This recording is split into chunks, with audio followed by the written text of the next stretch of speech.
Welcome to episode 2 of my drawing tablet guide for 2023.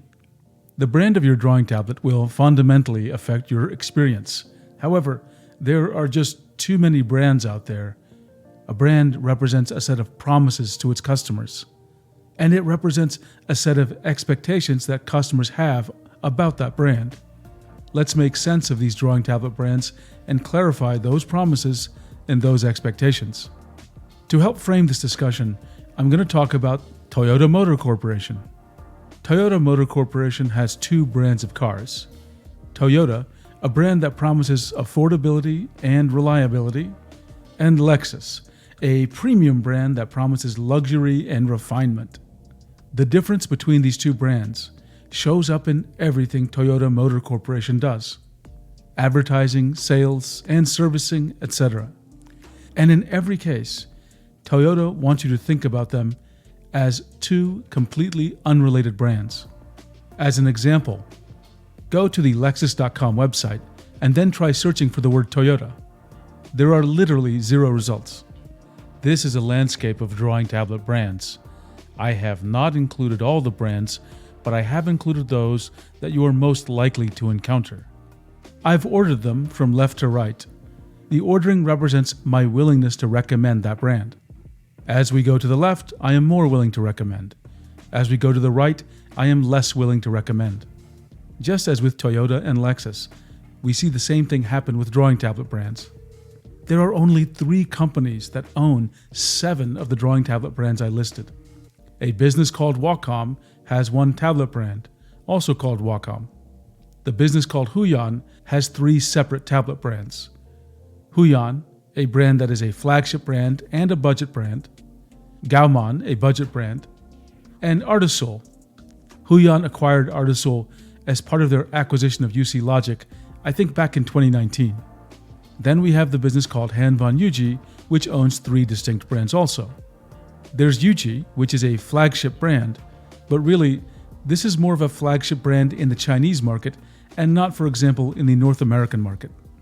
There's XP-Pen, which is a popular consumer brand, and then Sense Labs, the newest of the tablet brands that is focused on creative professionals. I often mention electromagnetic resonance, or EMR, specifically EMR sensors in my videos. I use the phrase EMR sensor, but most people who are close to drawing tablets do not use that phrase. They say digitizer.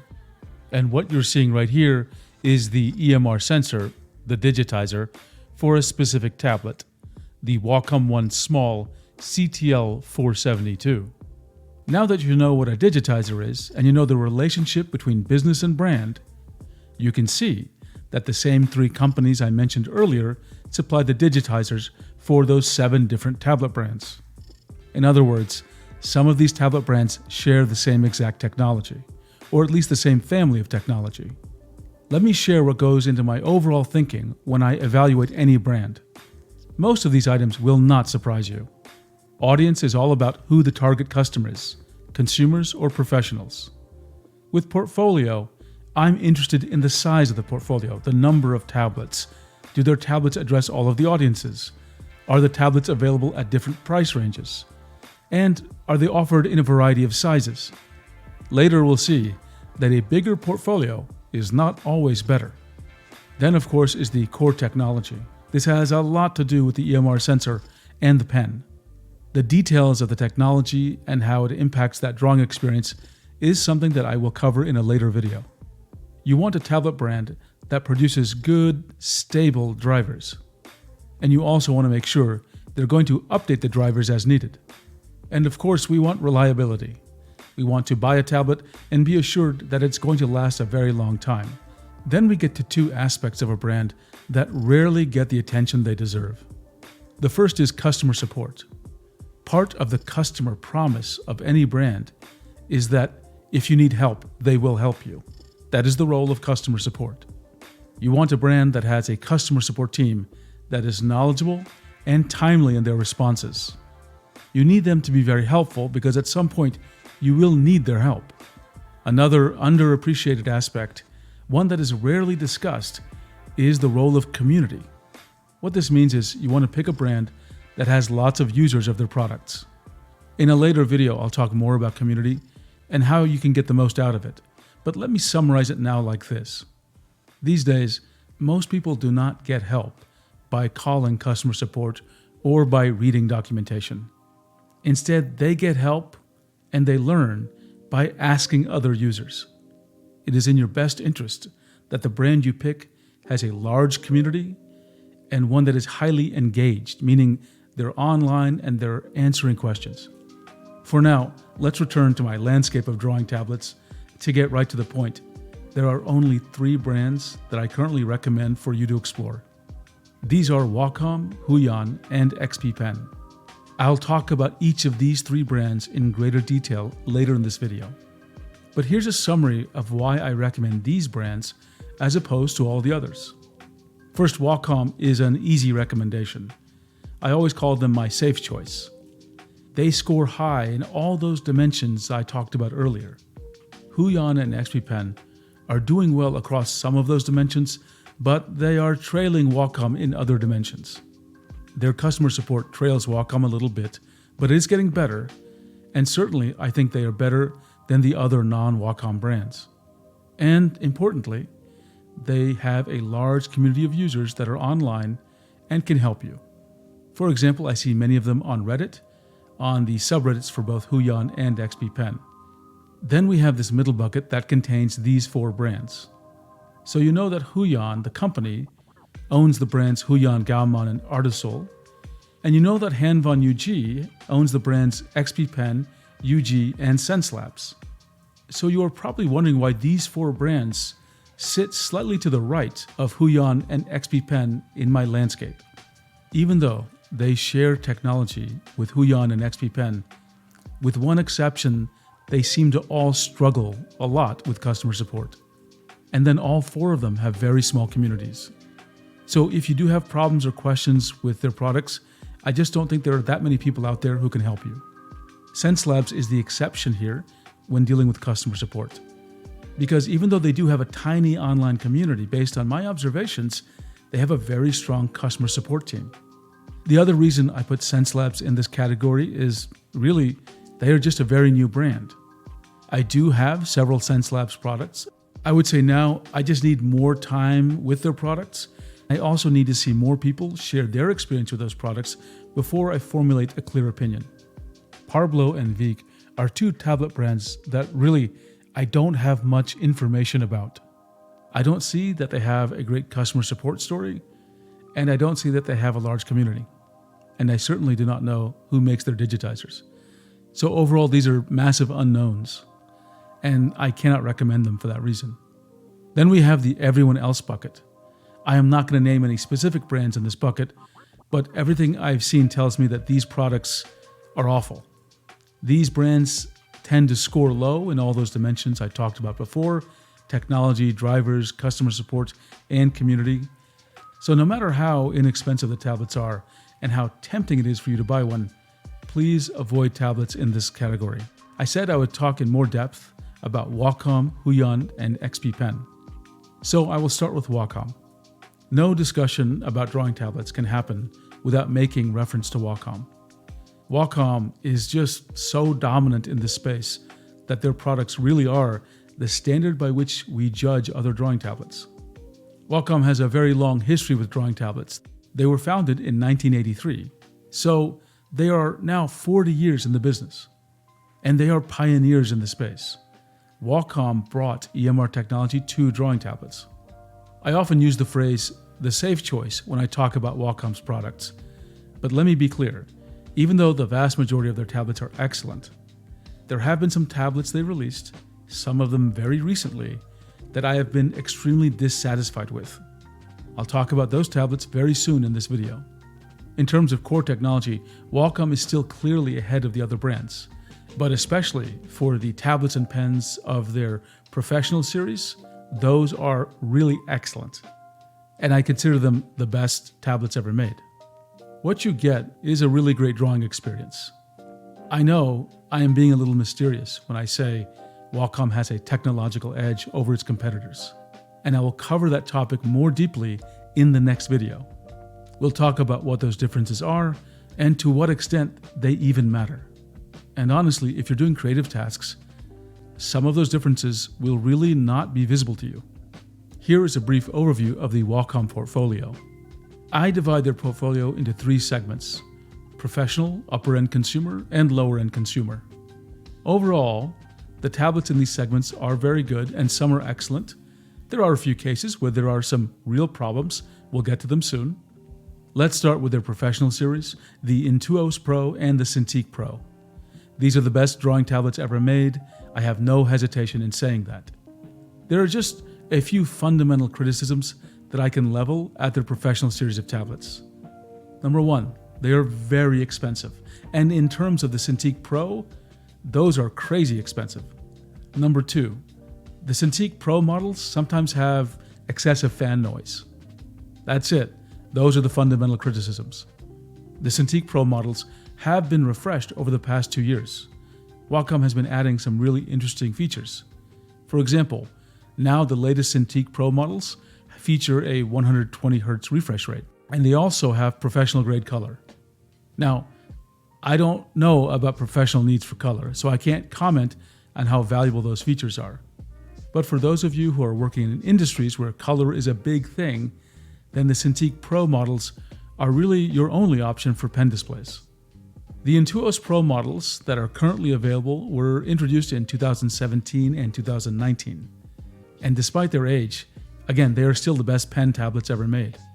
I do hope that Wacom refreshes the Intuos Pro line, but honestly, they're just so good the way they are, I'm not even sure what Wacom could do to make them better.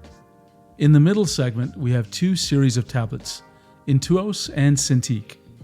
These models have not been updated recently. They're relatively older and they're still very solid tablets. With the Intuos pen tablets, you might notice they lack some of the sophistication and refinement of the professional series from Wacom.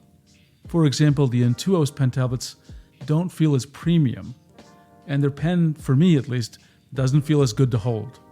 Also, these tablets don't support tilt, but they're still really good tablets. The Cintiq models are also a little dated, and they miss some of the things that come with the Pro models. For example, they may not support a laminated display, and so they will have more parallax. But they are still totally fine and capable pen displays. And one thing you should know about the Cintiq pen displays, they use the same pens as the Cintiq Pro pen displays, so you will get a great drawing experience. Wacom has not made any comments about updating these 2 series of tablets. I certainly hope they do, because I think they need something in this price range. Now let's take a look at the lower-end consumer offerings. This is honestly a mixed bag of results, so I will take some extra time to talk through these tablets. Let's start with the tablets that Wacom recently introduced. There are 2 pen tablets and 2 pen displays, and they all share the name Wacom One. I labeled them here as Wacom One Gen 2, because back in 2019 they released the original Wacom One pen display, which they now call Wacom One Gen 1. Anyway, these Wacom One Gen 2 tablets have some real problems in handling pressure. I made an 18-minute video about 2 months ago discussing these problems in detail. To summarize, the Wacom One Gen 2 pen tablets are absolutely horrible at handling pressure. This is due both to the tablet as well as the pen, and I do not recommend you buy those tablets. The Wacom One Gen 2 pen displays are also bad at pressure, but not as bad as the pen tablets. But I still don't recommend you get them. And those problems are not limited to the 4 units I have and I tested, so I think it's a more widespread problem. And ultimately, I don't think this lives up to the Wacom brand's customer promises. So I cannot in good conscience recommend the Wacom One Gen 2 tablets. I do remain hopeful that Wacom recognizes these problems and ships a firmware update or driver update that will address the problems if possible. Until then, I will not recommend them. With the Wacom One Gen 2 tablets out of the way, let's talk about the Wacom One Gen 1 tablet. This is a pen display that Wacom released back in 2019. It's actually a decent pen display for beginners. The problem is that the display panel just isn't that great. It has low contrast, it does not have good viewing angles, its colors are very desaturated, it's not an IPS panel, it uses a proprietary cable. The pen has only one button. And ultimately, it's just really expensive for what it is. If you want it, it might be a better option for you to purchase one used. Now that I've talked about all the Wacom One tablets, let's talk about the One by Wacom tablets. There are two versions of One by Wacom. The One by Wacom Small and the One by Wacom Medium. These are great beginner tablets. They don't feel as nice to draw on. Again, they feel a bit plasticky. Their pens feel a little cheaper, but they are high quality and they are reliable. If you're getting your very first tablet, these are actually very good choices. These tablets do support pressure, but only about 2,000 levels of pressure, which I say is all that you need. You don't need 8,000 levels of pressure. The more important thing is they do not support tilt. I've talked about several names of Wacom tablets that seem similar, and the way Wacom names their products, honestly, overall, has been a great source of frustration for many of us. I don't want to get too deep into it now, but Wacom has always made some very confusing choices for names. And a great example are the tablets we just talked about. There was the One by Wacom, a set of pen tablets, and the Wacom One tablets, which are sometimes pen tablets and sometimes pen displays. But One by Wacom and Wacom One, these names are just too similar, and people get them mixed up all the time. When you're buying a tablet online, this causes extra confusion. Sometimes you can see certain tablets are mislabeled. For example, you might be thinking you're getting a great deal on a Wacom One pen display, but what you're really buying is a One by Wacom pen tablet. And there are many other examples where Wacom's naming choices have caused confusion, but I'll save that for another day. The takeaway here is never rely on the name of the tablet. Always buy based on the model number. And double check to make sure that you have the model number correct. To make it easier for you, here's a table with the exact model numbers for popular Wacom tablets. The two other brands I recommend are Huion and XP-Pen. I'll talk about them together because they're very close in terms of what they're offering, their prices, and how they differ from Wacom. These two brands are offering compelling value for the price. I often say they are giving 90% of what you need from a Wacom at half the cost. Are these tablets technically as good as Wacom hardware? Well, the answer is no. And I'll talk more about that in another video. So they're definitely trailing in that sense.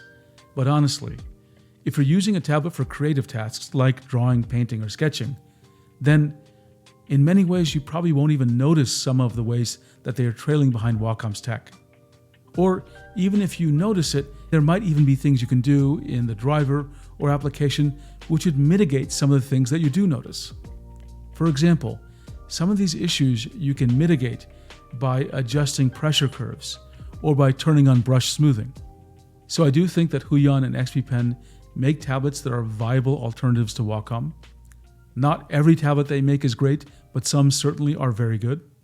Another area where Huion and XP-Pen trail Wacom is reliability, but I do think they are improving. So before you purchase one of these tablets, make sure you know how the warranty works and what the return policies are. These two brands struggle a bit with customer support. It's a bit uneven. Sometimes they are very responsive, sometimes they reach back out to customers in not so timely a fashion. So take that into consideration. One thing that Huion and XP-Pen have going for them, unlike the other non-Wacom brands, is they have very large and active communities. And here I'm specifically talking about the Huion subreddit and the XP-Pen subreddit. So if you're having problems or have questions, there are many people who are active in those subreddits who can help you. Here is an overview of the portfolios of both Huion and XP-Pen. I'll just call out a couple of things very quickly. It's very clear how to differentiate between their high-end pen displays and their mid-range pen displays, because the high-end pen displays have the word Pro in them. What you see with the high-end is they tend to have laminated displays, so they have less parallax than the mid-range, and also the high-end models tend to have wider color gamuts. Again, it depends on the specific tablet, but their high-end tablets make great candidates for drawing tablets. They're not perfect, but I think if you're looking for an alternative to Wacom, here's where you should start looking. The mid-range for Huion and XP-Pen tend to be competitive with Wacom's low-end models. I don't have much experience with the low-end models from Huion and XP-Pen, so I'm not going to comment any further on this segment. One thing is a bit weird here. With Huion, it gets confusing about what's in the mid-range and what's in the low end. Huion just tends to call all their pen tablets Inspiroi, so it's hard to differentiate the tablets. Both Huion and XP-Pen have really large portfolios of tablets, and actually, their portfolios are just too large. They have too many tablets that are too hard to differentiate, and it gets really confusing. And certain models you want are not available in your geographic region. Another problem is if you shop online in their stores or on Amazon, you'll see that their old tablets, sometimes very old, are being sold right next to their new tablets. And sometimes their tech is primitive compared to their newer tablets. I mentioned their portfolios are big. Let's just take a look at Huion's portfolio. This is from their online store. They sell 66 different drawing tablets, 30 pen displays, and 36 pen tablets. This is just too much. Okay, I know many of you are going to want specific tablet recommendations. It would take far too long for me to go into the details of every specific tablet. So instead, I've written down all my recommendations already. And it's linked from my drawing tablet buying guide. If you click that link, you'll see 4 links to 4 separate sets of recommendations. One for pen tablets, one for pen displays, one for pen computers, and one for alternatives to pen computers. In this example, I'll show you the pen tablet recommendations. First, you can see I have listed the tablets grouped by different price points. I've zoomed into a certain section of it, and here in the $100 to $200 range, I have listed 3 Wacom tablets. If you just see a tablet listed, it means it's recommended, except sometimes you'll see big red text that says not recommended, and that clearly means do not buy that tablet. You'll also notice there's some green highlighted text. It's a link to notes I took down as I used that tablet. If you click there, you'll see the specific notes I took. Sometimes I write very little, sometimes I write quite a bit. What you're looking at here are the notes I took for the Huion Inspiroi HS611. One more thing I want to clarify. When I say I recommend a tablet, my recommendations do not mean those tablets are perfect. There are plenty of tablets I recommend, but you should read my notes because you may have to adjust the pressure curve, or you may have to turn on brush smoothing or pressure smoothing. So ultimately, my recommendation is a broad recommendation saying, I think this tablet is suitable for purchase, but in some cases, especially for non-Wacom tablets, you may have to adjust your workflow. So think of my recommendations as a starting point, not the destination. This concludes episode 2. In the next video, I plan on diving deeper into the differences between Wacom and the other brands in terms of tech and what that means for you. Another thing I want to spend more time in the next video is how you can best make use of community, because the community of other users plays such a huge part in making sure your purchase decision is well informed and that you're going to have a great experience. Thank you for your time, and I hope you enjoyed this video.